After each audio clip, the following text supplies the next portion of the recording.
volonté! Nous refusons l'accord des 92 résolutions. Ah! Vous êtes sous le contrôle des taxes par Londres! Tirez! 1837, à Saint-Denis, Saint-Charles et Saint-Eustache, les patriotes canadiens français sous le joug britannique. Je suis Lord Durham. Mon rapport dit: les Canadiens français sont un peuple sans histoire et sans littérature. La solution, les assimiler. Pour cela, je propose l'union du Haut et du Bas-Canada. En 1840, à Londres, les représentants britanniques signent l'acte d'union. Ils créent le Canada uni, une seule province. Un nombre égal de sièges, 42 contre 42, bien que le Bas-Canada soit plus populeux. Les dettes sont fusionnées, obligeant le Bas-Canada à payer celles du Haut-Canada. Dans les rues de Montréal, on lit l'acte affiché sur les murs. L'inquiétude perce derrière les chuchotements.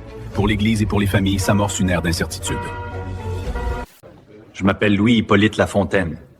Avec mon ami Robert Baldwin du Canada-Ouest, nous formons une alliance.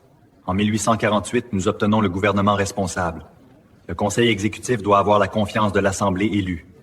Le gouverneur ne peut. C'est une victoire démocratique majeure. Une victoire qui appartient au peuple de cette province.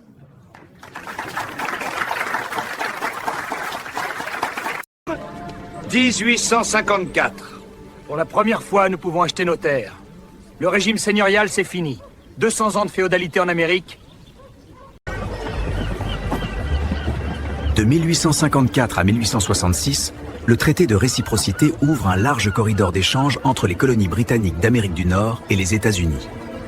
Bois, céréales, poissons, les quais de Québec débordent, le boom économique ne dure pas. En 1866, les États-Unis mettent brutalement fin à l'accord, craignant que la guerre de sécession n'affaiblisse leur position. Du jour au lendemain, les exportateurs pour Nomadsy deviennent à vie. Vers se charge de nouveau, cette fois en direction des marchés britanniques. Ces premières traversées ouvrent la voie à une économie plus diversifiée et à un pays qui s'apprête à...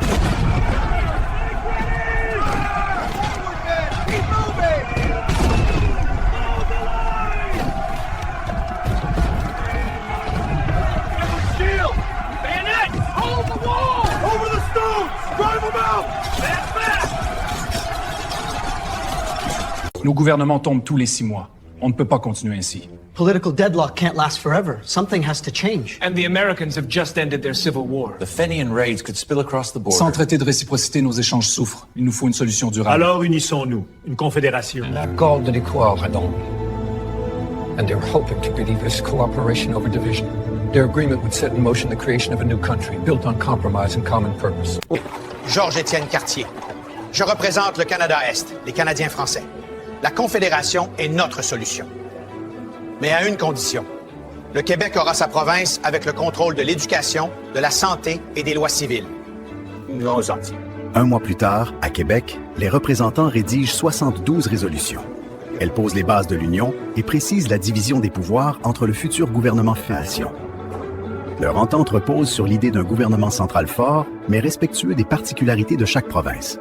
En ce soir d'octobre, les délégués scellent un compromis qui fera naître un